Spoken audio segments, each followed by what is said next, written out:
This is Get Inspired with Dr. Barb. This is Barbara Vokatis, host of the podcast Get Inspired with Dr. Barb. On this podcast, we interview incredible guests, teachers who do some innovative activities with children. We also interview school leaders and other incredible figures who have something important to contribute to ways we think about education and how to improve it, how to help children experience education in better ways. And we are also building a community that includes everybody who cares about education. So that means you, our wonderful viewer or listener. Today, I wanted to share something personal, but also something that kind of landed very heavily on my mind and on my heart. Several days ago, I took my neurodivergent, gender fluid child, who was a teenager already, to a local diner. We go there once in a while, have dinner together. It's a great opportunity to talk, exchange ideas with my teen, have a yummy dinner, talk to the waitresses. I love it. And sometimes they also have local news on the television in the diner. I usually don't pay so much attention to that when I'm there with my child, but something disturbing appeared on the news and it caught our attention. So we were eating dinner and all of a sudden we both kind of like stopped what we were doing, which means eating our dinner, and our jaws literally dropped. And we were viewing and listening to what was going on. So they were talking about a school in New York State, and that's where we live, in the New York State. One particular school in which something horrible happened to one autistic child. As you might know, autistic children are all over the place as far as autism spectrum. You might have a child who is nonverbal. You might also have an autistic child who is just extremely highly functioning. So the spectrum is really wide, it's really large. So in that school, and now mind this, 21st century, New York State, United States, the world, and this child, I don't know exactly what age this child was. They didn't say everything, and then maybe we didn't remember everything because it was just so disturbing.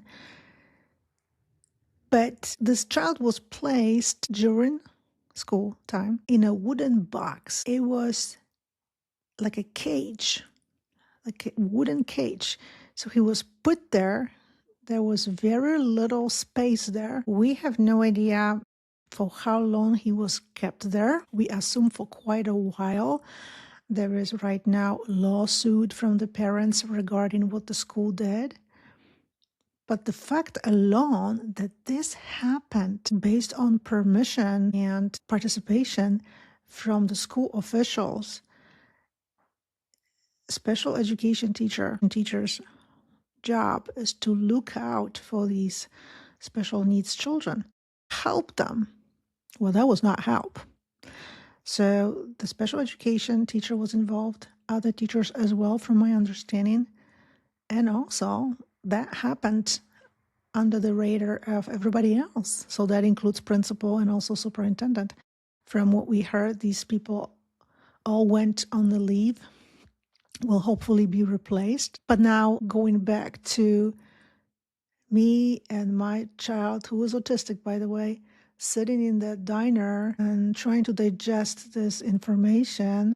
And we didn't really exactly know what to say. It's like, what are you going to say? I mean, you are shocked. The fact alone that something like that you can see on this day, right? It's 2026.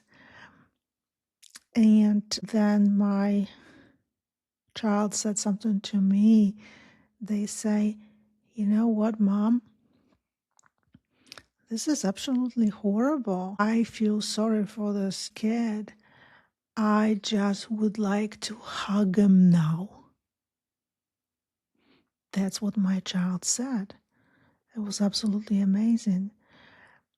We talked about it. We talked about how it is possible that something like that can happen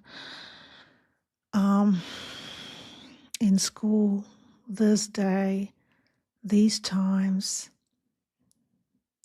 in this modern era. It's absolutely disheartening because if we talk about improving education and innovation in education, we really cannot improve anything if we don't improve one important aspect of how schools function. You see, schools are full of people. Yes, these people work in the system, but there are people who can make decisions and who have brains and who should be kind to others. That's what they're there for. So we have to make sure that we kind teachers, kind staff, kind principals, superintendents in these school districts. If you are a not kind person and you don't understand kindness to others, including kindness to students you are supposed to serve the best way you can, you should not be really in these positions. Kindness, then, in my mind, is just the number one thing that should decide if anybody really can do this job. Can you imagine having a teacher or a principal who is not kind? What kind of decisions are they going to make? Of course, this was the worst example of unkind behavior and activity that I have recently witnessed as on the news, but that really underscores the need for huge changes and for talking about kindness. Kindness is not something talked about when we teach young future teachers, but that's maybe number one thing we should be talking about. You won't find anything about kindness in those textbooks from which students learn all the information how to teach children. And maybe kindness should be something that we cover, so to speak, in these educational studies for future teachers.